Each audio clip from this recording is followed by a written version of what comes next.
The gentleman yields back. The gentleman from Georgia, Mr. Hice, is now recognized. The cat out of the bag himself. He stated very clearly that what this is all about is unfinished Democratic business. That's exactly what this is all about. The Democratic Party attempting a political power grab of obtaining more senators. That's entirely what this is all about. And my comments that he referenced have nothing to do with a new test for admission. They're based on reality. If DC became a state, it'd be the only state that has no airport. If there's a car dealership in DC, I apologize for being wrong. I have no idea where it is, but it'd be a state without a capital city. It would not have a landfill, and we could find a ton of other issues that are just matters of fact that would be absent here.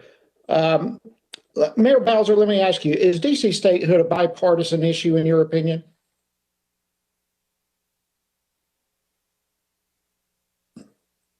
Please turn your mic on. I'm sorry, Congressman. My response was it should be. We never couched the issue of DC That's a good answer, but it's not the question. Okay. Would you consider it a bipartisan issue? It is a bipartisan issue, and here's why. What Republicans do you know that support it? Oh, I'm quite sure there are Republicans who support it. Perhaps not in this Congress. That's not my question again. I'm sorry. Let me go to Mr. Smith. Mr. Smith, let me ask you, in the past, when other states have been admitted, this whole concern that many have that this is about Democratic senators, in the past when states have been admitted, isn't it true that most of the time, if not all the time, they were admitted in pairs? That's certainly been the practice for the 20th century. Alaska and Hawaii came in as a pair. Also, Arizona and New Mexico came in as a pair as well. And even prior to that, states would often come in pairs or groupings in order to balance partisan considerations. But isn't it also How is that balance? Describe the balance. I'm sorry, I couldn't hear your question, Congressman. Yeah, Mr. Smith, when you say to balance, what do you mean? That political considerations have always been a part of admitting new states to our union. And so when the states have been admitted in pairs, it has traditionally been in part to balance those political considerations. And so there would typically be a pairing of a presumed state of one party with a presumed state of another party. So there was an attempt in the past then to avoid a potential party getting the upper hand on another party. And so when we admitted states, we did it in pairs with both sides coming in at the same time. Is that what you're saying? Correct. But I think it's important to note as well, none of those other states faced the significant constitutional issues that the district faces in coming in as a state by simple legislation. Yeah, I get that.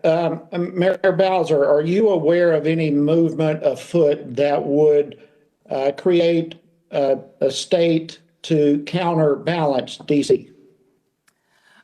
Congressman, we don't accept the notion that our enfranchisement is dependent on anybody else or the readiness of any other jurisdiction. I'm not interested in what your assumptions are.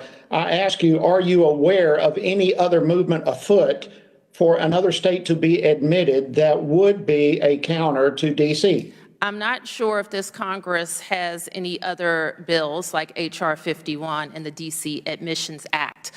We are, of course, familiar with this. I can tell you there's not. There's not. Let me ask you this. If I just may finish, Congressman, I want to completely answer your question. I am aware. You completely answered my question, so please don't continue. If there was another movement to admit another state, would you be in favor of that? If there was a union pair, would you be in favor of it? I can only answer your question this way, Congressman. The people of Washington, D.C. have voted to endorse statehood. We have approved a constitution. We have approved our state boundaries. Our Congresswoman has introduced a bill that has a historic number of sponsors. In this committee should advance that bill to approval in the House of Representatives.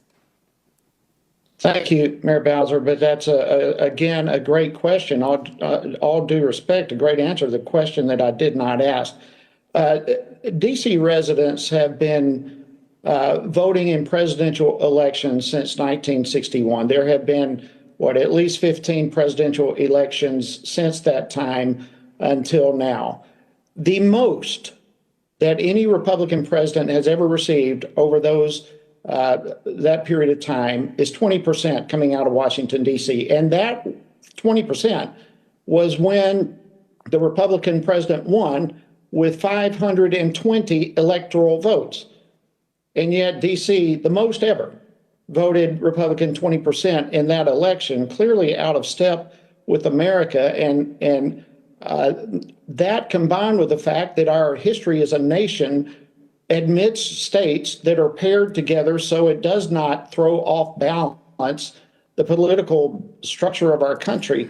Well, Mr. Smith, let me just finish with you. Can you briefly explain, Mr. Smith, why adding a state to the union for the sole purpose of gaining political advantage, as seems to be the case here, is not the intention of our structure and why it's potentially dangerous?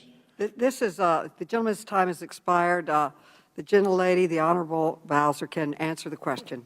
Thank you. What about the one I addressed the question to, Madam Chair? It was to Mr. Smith. Okay. Thank you. You can answer the question. Yes, Congressman. I think admitting the District of Columbia in this way sets a dangerous precedent because of the many constitutional issues that are unique to the district. It's certain that years of litigation would follow this decision. Potentially every act of the new state and of the federal government during that time period before these issues are resolved could be called into question. And certainly if the 23rd Amendment issue is not resolved before a future presidential election, even that presidential election could itself be called into question.